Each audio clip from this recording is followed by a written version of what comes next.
Muy buenas tardes, profesor Omar. El día de hoy, mi grupo, que está conformado por Paola Spajo, Valery Flores, Mauricio Gutiérrez y quien les habla, María Belén Dace Valdivia, expondremos sobre una breve introducción al lenguaje audiovisual.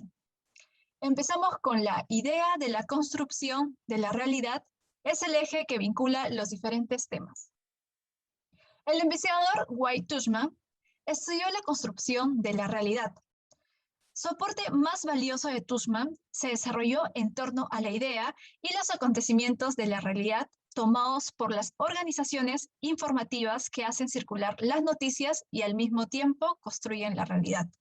Tushman nos aclara que la noticia no refleja la sociedad, dado que al descubrir un suceso, la noticia lo define y le da forma, con el único propósito de explicar las condiciones en que aprendemos la realidad. Siguiente diapositiva, por favor. La siguiente pregunta es, ¿sabemos ver televisión?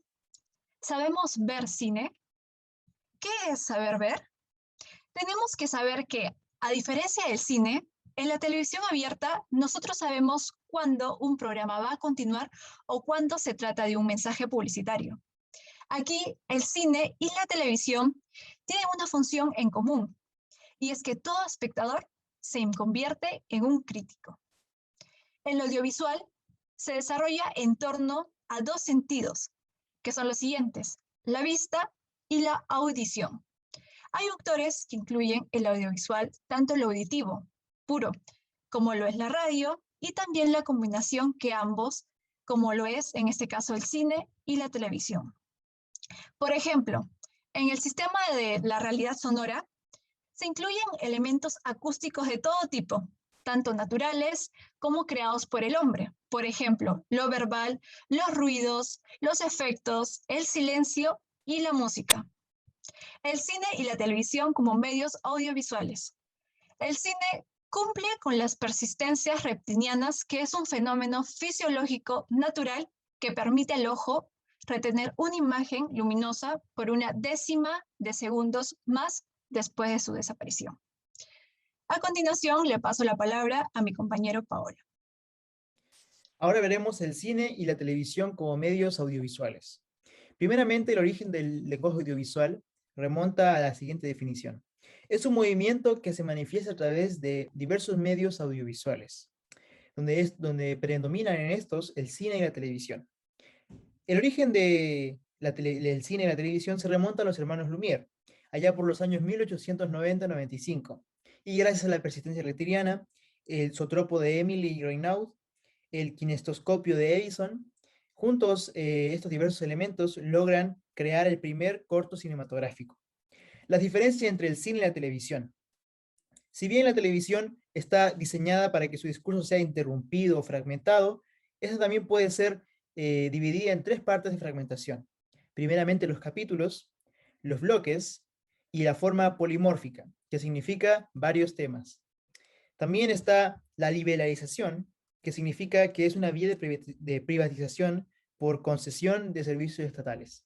Y la concentración, que es un medio en torno a grupos económicos con intereses nacionales. Si bien la televisión en algunos casos también puede sentarse al público con fines ideológicos, políticos y económicos. En el caso del cine, el cual es monomórfico, o sea que es un tema, tiene además géneros limitados, como la ficción y los cowboys. Además, es un medio masivo y estilístico, que depende únicamente del fenómeno social de juntarse. Este tema se aborda más en la película Cine Paraíso, donde el cine se transforma en un lugar habitual para sociabilizar con otras personas. Finalmente tenemos los géneros televisivos. En este caso está la novela, la serie, el telefilm, la comedia y el docudrama. Si bien estos géneros tienen un mismo propósito y una misma característica, la cual es que todos llevan continuidad con la vida del personaje o los personajes principales. Ahora pasamos con mi compañero Mauricio.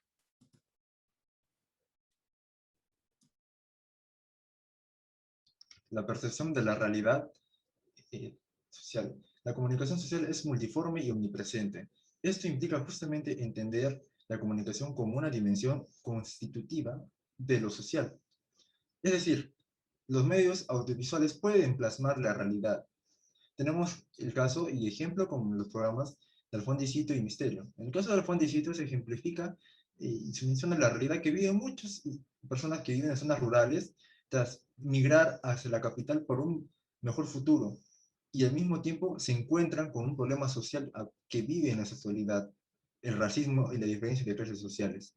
Por otro lado está el programa Misterio, quien habla acerca de las hinchas y las barras bravas, que es estos equipos clásicos que el Universitario y el Alianza Lima, y cómo es que los jóvenes pueden caer en malas influencias o tener malas influencias simplemente por no saber o no limitarse al momento de actuar o apoyar un equipo. En el caso del cine tenemos el caso de Tinta Roja, Avenida al Arco y La Boca del Lobo. Tinta Roja habla acerca de la realidad de un periodista joven quien vive su profesión y experimenta cómo es que es tan cruda esta profesión y cómo es qué rol cumplen en la sociedad y cuál es su importancia. En el caso de Avenida al Arco nos ubicamos en la época del terrorismo en el Perú y el rock, la realidad que quiero mostrar esto es que el rock es símbolo de protesta ante Sendero Luminoso. Por último, La Boca del Lobo ejemplifica la realidad que vivieron muchas personas que viven en zonas rurales bajo abuso de los militares y cómo fueron captados o capturados por estos grupos terroristas Sendero Luminoso. Siguiente, por favor. Entre la ficción y la no ficción. Podemos dividirlos en dos sectores, el film documental y el film argumental. El film documental habla acerca de la realidad. En el caso tenemos el film documental llamado Runan Kaiku, que es un documental basado en hechos históricos. La dirección es de Nora Iskue, evidencia el rol y la participación violenta de las Fuerzas Armadas en el enfrentamiento por la reforma agraria de 1969. En el otro caso también tenemos un hecho histórico, que es la película de Avenida Largo, como se mencionó, ubicada también en la época del terrorismo, pero la diferencia es que cuenta con hechos ficticios, puesto que el mensaje no es mostrar la realidad, sino mostrar su realidad, el cual es el rock como símbolo de protesta. Siguiente, por favor. Y a continuación, mi compañera Valerie. Bien, a continuación hablaremos sobre la realidad percibida y la realidad reflejada. Al hablar de realidad percibida nos referimos a que cada uno de nosotros poseemos una percepción individual de la realidad que nos rodea. Justamente es esta pluralidad de percepciones la que se vuelve un problema si lo vemos desde la perspectiva del lenguaje audiovisual. Para el productor o artista es difícil crear una producción que pueda ser entendida y percibida de la misma manera por todos, ya que cada receptor lo comprenderá de distintas maneras según la percepción de la realidad que posea. Es por ello que se cuenta con diversos principios. En primer lugar, la percepción busca simplificar por medio de la selección, que permite de alguna manera seleccionar una determinada percepción que se podría tener de la realidad para en base a esta construir la producción y lograr transmitir el mensaje. En segundo lugar, tenemos el principio de la percepción, ordena según unas ideas preexistentes. Nosotros no nacemos con una percepción de la realidad lista.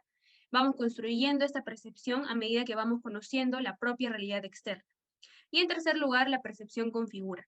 Es decir, no tratamos una realidad general y completa como productores o comunicadores, sino tratamos un recorte de ella. Recogemos parte de la realidad según cuánto valor encontramos en dicha fracción o qué deseamos transmitir, qué realidad queremos transmitirle al receptor.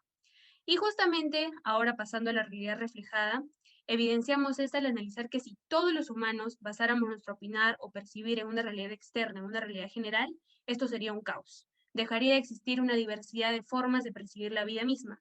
Sin embargo, como ya lo dijimos, somos humanos capaces de, a través de nuestros gustos, ideas, opiniones, ideales, emitir juicios de opinión y valor que armen justamente esta percepción propia de la realidad. Siguiente. Bien, ahora hablando de las estrategias de dominio. En primer lugar, tenemos a la reproducción como la primera estrategia de dominio.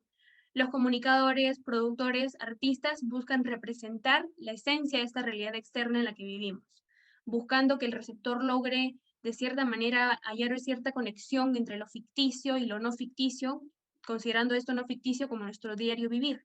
Es decir, captar esta pizca de realidad que nos permita como receptores creer que por un instante esta realidad que vemos en la producción puede ser real en algún momento.